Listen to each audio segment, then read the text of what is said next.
السلام عليكم ورحمة الله وبركاته.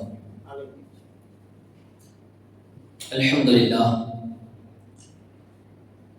لله نحمده ونستعينه ونستغفره ونؤمن به ونتوكل عليه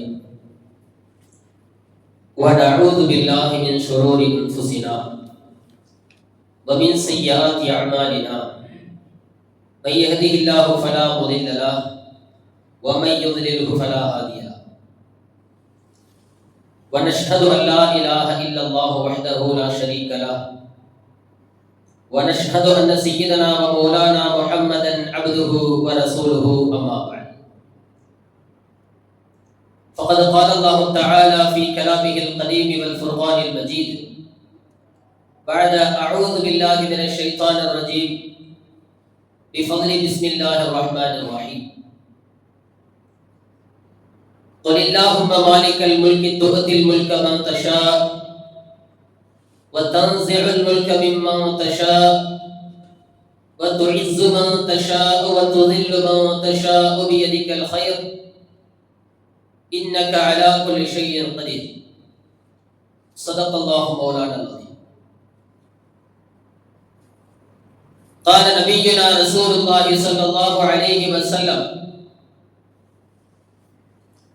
من غش فليس منا أو كما قال صلى الله عليه وسلم.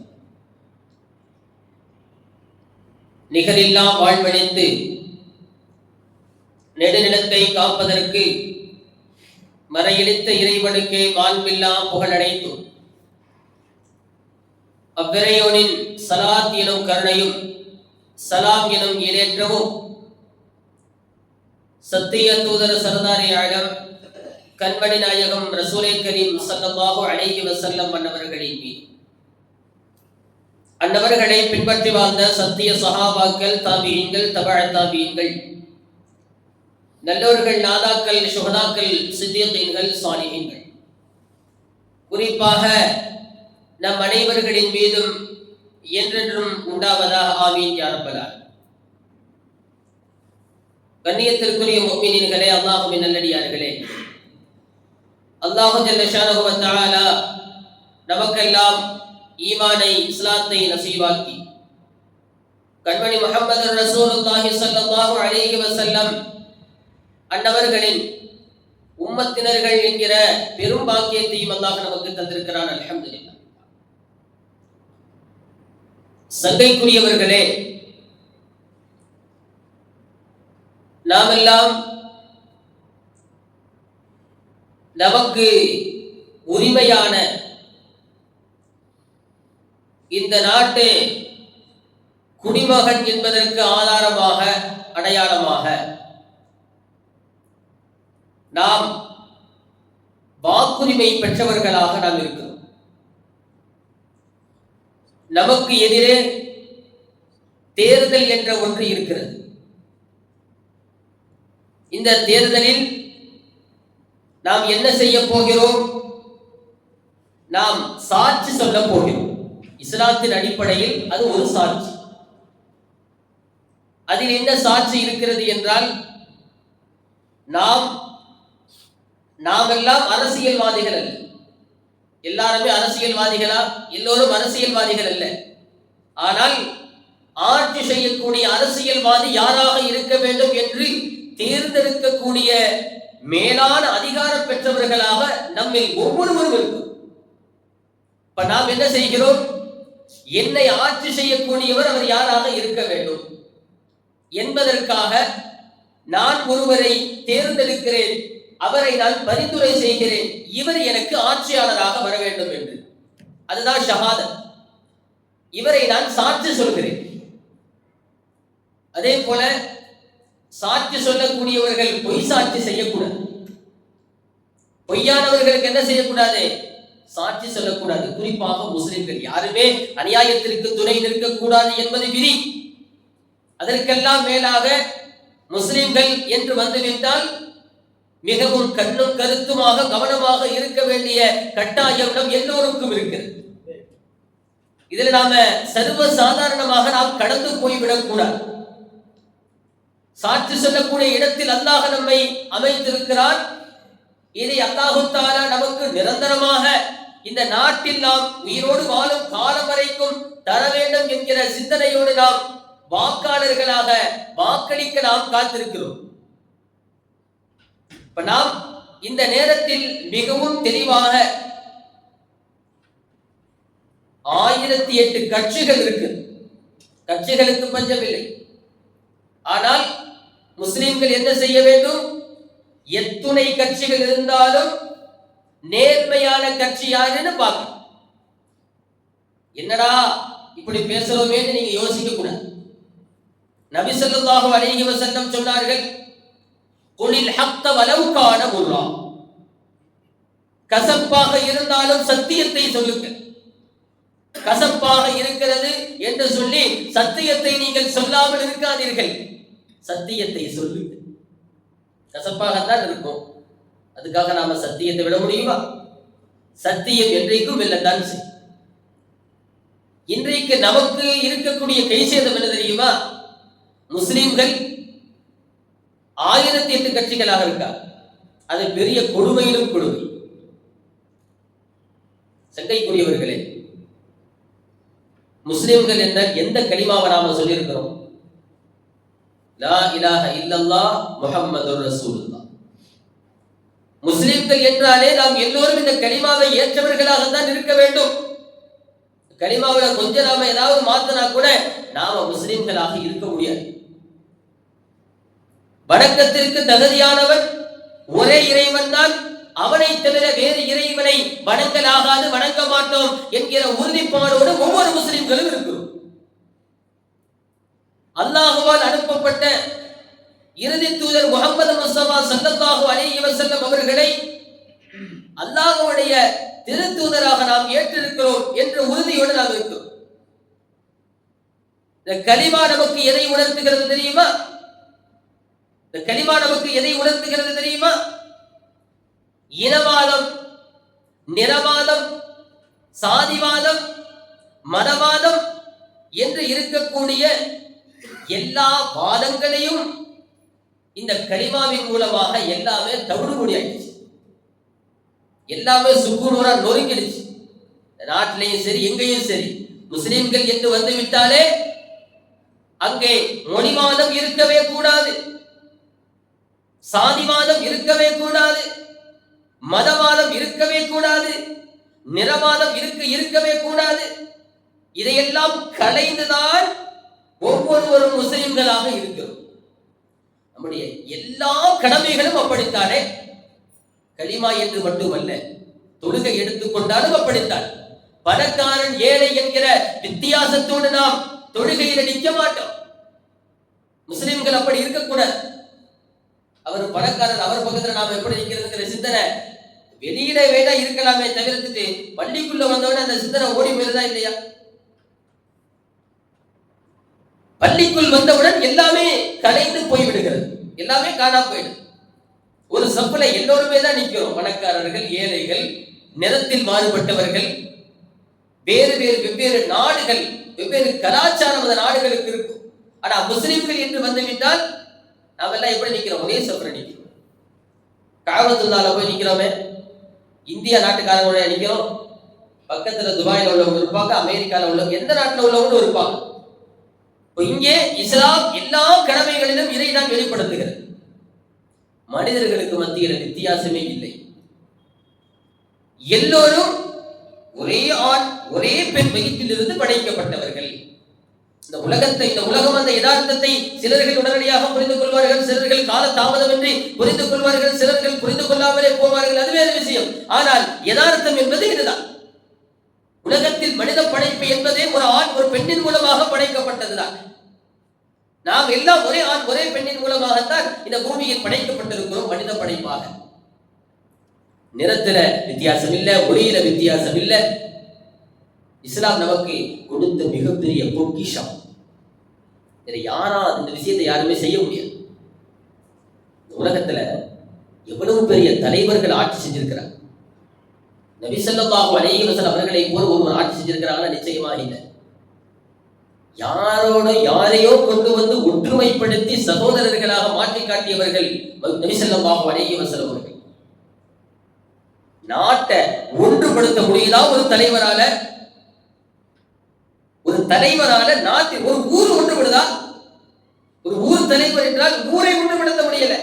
அவ்வளவு தூரம் இல்லை, சொந்த குடும்பத்தில் உள்ளவர்களை கொண்டு ஒன்றுபடுத்த முடியாத நம் பலகீனமான நமக்கு மத்தியில் நபி ஸல்லல்லாஹு அலைஹி வஸல்லம் அவர்கள் யாருக்கு மக்காவுல இருக்கிறவங்களுக்கு மதீனாவில் சம்பந்தமே இல்லை. ஆனால் கிதாபுகளை எடுத்து நீங்கள் படித்து பார்த்தால் அவர்களை போல ஒற்றுமைப்படுத்தியது உலகத்தில் யாருமே கிடையாது. இதெல்லாம் முஸ்லிம்களுக்கு என்று சொந்தமான ஒரு பொக்கிஷம். நாம் அதை என்ன செய்யணும்? ஏற்றுக்கொள்ளத்தான் வேண்டும். இதன் பிரகாரம் நம்முடைய வாழ்க்கையை நாம் அமைத்துக் கொள்ளத்தான் வேண்டும். எல்லா நேரங்களிலும் கருத்து வேறுபாடுகள் இருந்து கொண்டேதான் இருக்கும். கருத்து வேறுபாடுக்கு பஞ்சமில்லை. ஆனால் ஏதாவது ஒரு இடத்தில் நாம் நம்முடைய ஒற்றுமையை காட்டித்தான் ஆக வேண்டும். கருத்து வேறுபாடு, எவ்வளவோ கருத்து வேறுபாடுகள் வந்து போச்சு.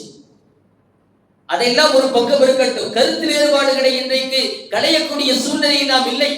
எல்லாவற்றையும் சொல்லி ஒரே நேரத்தில் நாம் எல்லாத்தையும் களைய முடியாது, அது வேறு விஷயம். ஆனால் குறிப்பிட்ட நேரம் என்று நமக்கு நிர்ணயிக்கப்பட்ட ஒரு நேரம் இருக்கிறது அல்லவா? அந்த நேரத்தில் நம்முடைய ஒற்றுமையை நாம் வெளிப்படுத்தித்தான் ஆகும்.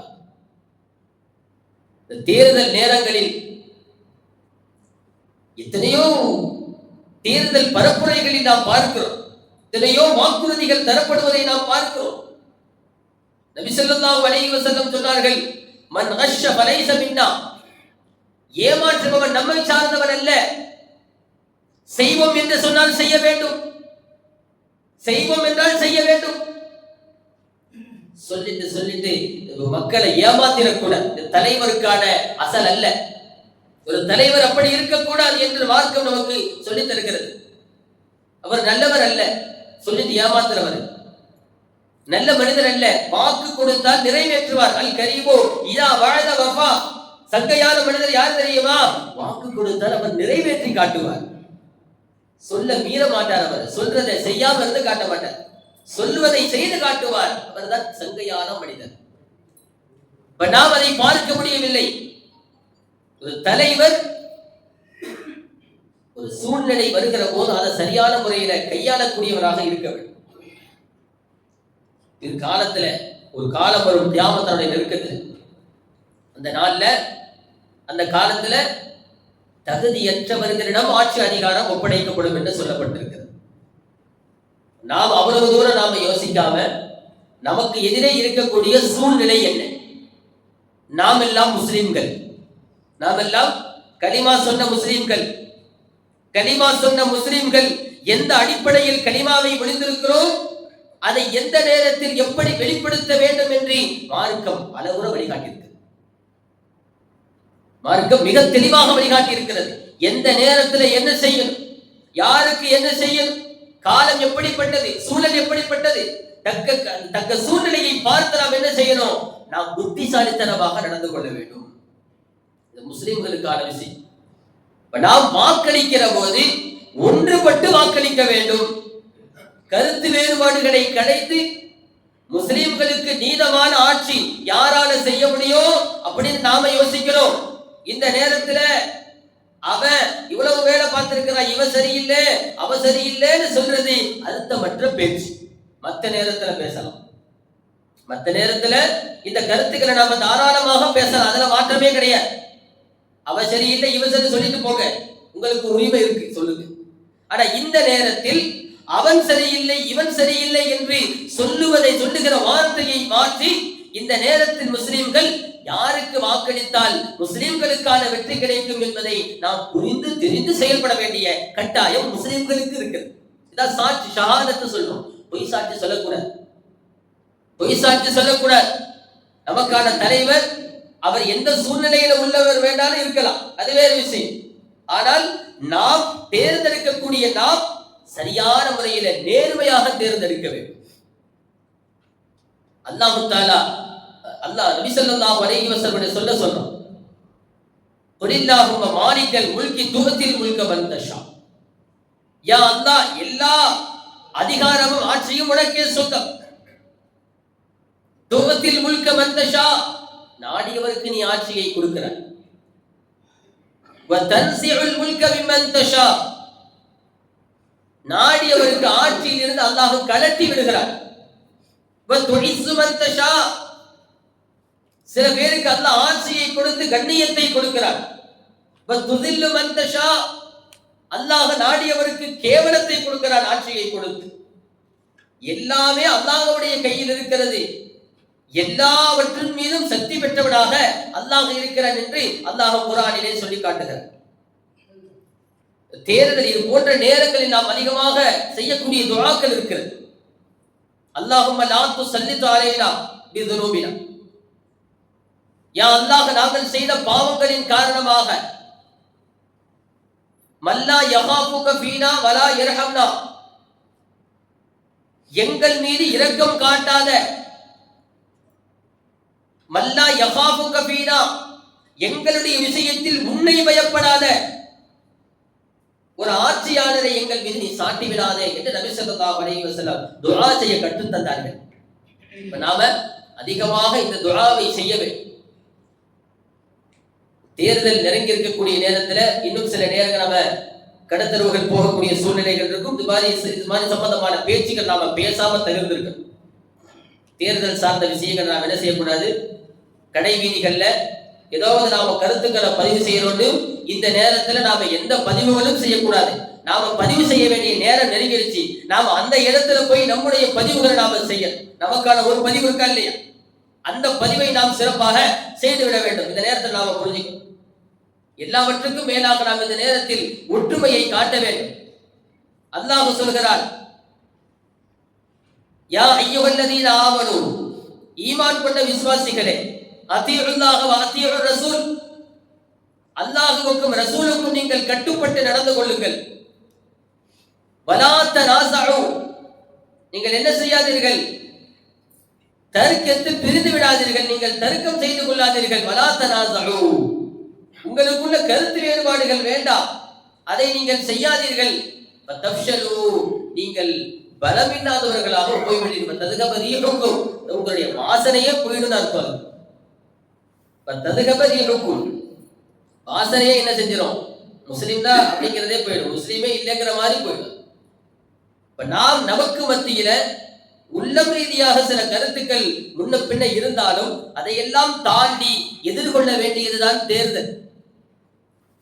வாசனையே போயிட்டு இந்த நேரத்தில் நாம் தர்க்கித்துக் கொண்டு கருத்துக்கள் பேசிக்கொண்டு யாரு சரி யாரு தப்பு என்று பேசக்கூடிய இடம் இது இல்லை. இந்த நேரமும் அது அல்ல.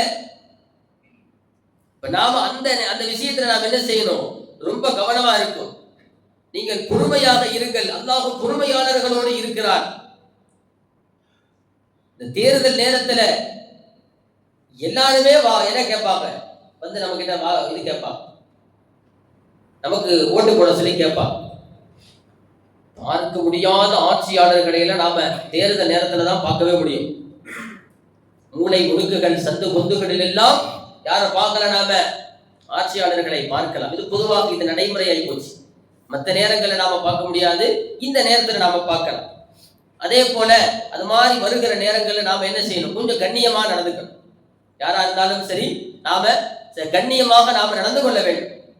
அந்த நேரத்துல நாம் என்ன செய்யணும், ஏதாவது கேள்விகளை கேட்டு நாம பிரச்சனையை ஏற்படுத்தக்கூடாது. அந்த நேரத்துல நாம் என்ன செய்யணும், ஜாக்கிரதையாக இருக்கணும், புத்திசாலித்தனமாக இருக்க வேண்டும். தேர்தல் நேரத்துல என்ன செய்வாங்க, ஓட்டு கேட்பாங்க.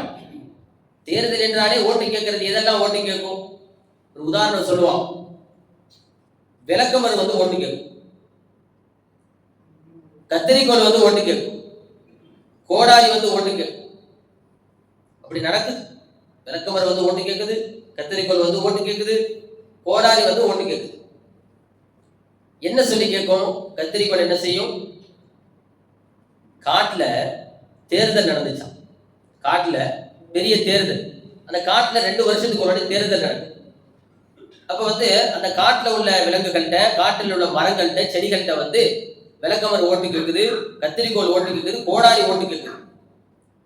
கத்திரிக்கோள் என்ன சொல்றது, இருக்கிற மலம் கிளைகள்லாம் என்ன செய்யுது, அலங்கோலையா இருக்கா இல்லையா, அசிங்கமா இருக்கா இல்லையா, எனக்கு வாக்களிச்சா நான் உன்னை என்ன செய்வேன், செதுக்கி சிற்பம் அழகுபடுத்திடுவேன் சொல்லி ஓட்டு கேட்டுச்சு. விளக்கமறு என்ன செஞ்சிச்சு, குப்பையா இருக்கிற நீ காடு, நான் உன்னை கூட்டி சுத்தமா வச்சுக்குவேன், எனக்கு வாக்களின்னு சொல்லிச்சு. கோடாரி என்ன சொல்லிச்சு தெரியுமா? இந்த கைப்பிடி ஒன்னால செய்யப்பட்டதுதான். மரத்துல சொல்லிச்சான். கைப்பிடி யாரால செய்யப்பட்டுச்சு? இரும்பு மட்டும்தான் வேற இனம். கைப்பிடியாலதான் நான் பலம் பெறுகிறேன். அதனால கைப்பிடி உங்களை போல மரத்தால் செய்யப்பட்டதுதான். அதனால எனக்கு நீ வாக்களித்தால், கோடாரி சொல்லிச்சு, கடப்பார சொல்லிச்சு, உங்களை நான் செதுக்கி சிற்பமாக்கிடுவேன், செதுக்கி சிற்பமாக்குவேன் அப்படின்னு சொல்லிச்சு. இந்த வார்த்தை ஜாலங்களில் தான் எல்லாமே மாறிப்போம். ஒரு சில பேச்சுக்களை பேசுகிற போது அப்படியே நாம் என்ன செஞ்சிடறோம்? அப்படியே நம்பி விடக்கூடிய சூழ்நிலைக்கு நாம தள்ளப்பட்டோம். கைப்பிடியால், உன்னுடைய கைப்பிடியால் செய்யப்பட்டதான் உள்ளே செதுக்கி சிற்பமாக்கி விடுவேன் என்று கோடாரி சொன்னது. உடனே எல்லாரும் என்ன செஞ்சாங்க? அந்த கோடாரிக்கு வாக்களிச்சாங்க. ஆனா கடைசியில கோடாரி என்ன தெரியுமா செஞ்சிச்சு? எல்லா மரத்தையும் வெட்டி வீழ்த்தி விட்டு. இதான் நடக்கும். கோடாரி அப்படியெல்லாம் பேசும். உங்களை போல நான், உங்களில் ஒருவன், ஏதாவது ஒரு பிறவினெல்லாம் சொல்லு. நாம் அதெல்லாம் யோசிக்க கூடாது. கடவுளின் பிறவி என்றெல்லாம் சொல்லு. நாம என்ன செய்வோம்? அந்த நேரத்துல மிகவும் புத்திசாலியாக இருக்க வேண்டும்.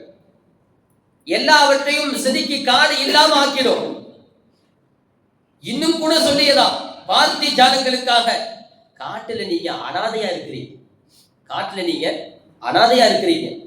உங்களை நான் என்ன செய்வேன்? ஓட்டு போட்டீங்கன்னா செதுக்கி கதவுகளாக ஆக்கி வீடுகளில் நீங்கள் பாதுகாக்கப்படுவீர்கள், அலங்கரிக்கப்படுவீர்கள். வீடுகளில் மாற்றி உங்களை கண்டு சந்தோஷப்படுவார்கள், உங்களை புகழ்ந்து பேசுவார்கள். அப்படி நான் உங்களை ஆக்குறேன் எல்லாம் கோடாரி சொல்லுவான். எவ்வளவு நம்பிக்கையா இருக்கும் அதுக்கு. உண்மையிலேயே புத்திசாலி என்ன தெரியுமா? கோடாரி தான் இங்க புத்திசாலி. வாக்களிக்க கூடியவர்கள் சில நேரங்களில் என்ன செஞ்சிடறாங்க? அறிவை குறைத்துக் கொள்கிறார்கள், அறிவை மறைத்துக் கொள்கிறார்கள். வார்த்தைகளை நம்பி காடு இல்லாம போது சரி, மரங்களையாவது என்னாக்கி செதுக்கி அழகாக்கி கதவுகளாக ஆத்தினா கூட பரவாயில்ல. பொதுவா காடுகளுக்கு அழகே மரம் தானே. இருக்க வேண்டிய இடத்துல எதை இருக்கணும் அது இருந்தா தானே முறை. இல்லா உங்களை நான் வேறு இடத்துக்கு மாற்றுவேன் என்று சொல்லுவதை நம்பி வாக்களிக்கலாமா? வாக்களிக்க கூடாது. சில கதவுகள் தான் வீடுகளுக்கு போகும். சில மரங்கள் என்ன செய்யும்? ஓரத்துல வெட்டப்பட்டு கிடக்கும். சில இடங்கள்ல பாக்குறமா இல்லையா?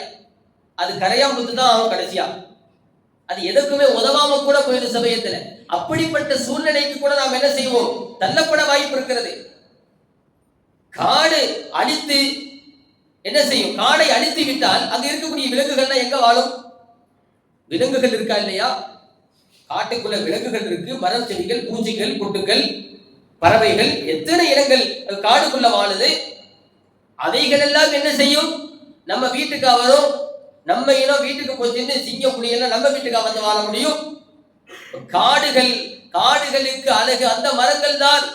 உங்களை போல நான், உங்களுக்காக நான், உங்களை நான் செதுக்கி சிற்பமாக்குவேன், எல்லா விஷயங்களையும் மாற்றுவேன் என்றெல்லாம் நிறைய வார்த்தைகள் இப்ப பேசப்படும். முஸ்லிம்கள் முடிவெடுக்க வேண்டிய இடத்துல இருக்கும். நமக்கான தலைவராக, நமக்கு நம் சார்பாக எங்க எப்படி பேசணுமோ அப்படி பேசக்கூடிய ஒரு தலைவரை தேர்ந்தெடுக்கக்கூடிய இடத்தில் புத்திசாலிகளான முஸ்லிம்களாகிய நாம் இருக்கிறோம். அல்லாஹ் ஜல்ல ஷானஹு வ தஆலா நம்முடைய அறிவுக்கு இந்த நேரத்தில் சரியான வேலையை தந்தரல் புரிவானாக. புத்திசாலித்தனமாக நடந்து கொள்ளக்கூடிய முஸ்லிம்களாக அல்லாஹ் தஆலா நம்மை ஆக்கி தருவானாக. நமக்கான தலைவரை நல்ல தலைவராக, நமக்கு குரல் கொடுக்கக்கூடிய தலைவராக வருகிற தேர்தலில் அல்லாஹ் தஆலா நல்ல தலைவரை நமக்கு தந்தரல் புரிவானாக. ஆமீன். வாஹிரு தஅவானா அல்ஹம்துலில்லாஹி ரப்பில் ஆலமீன்.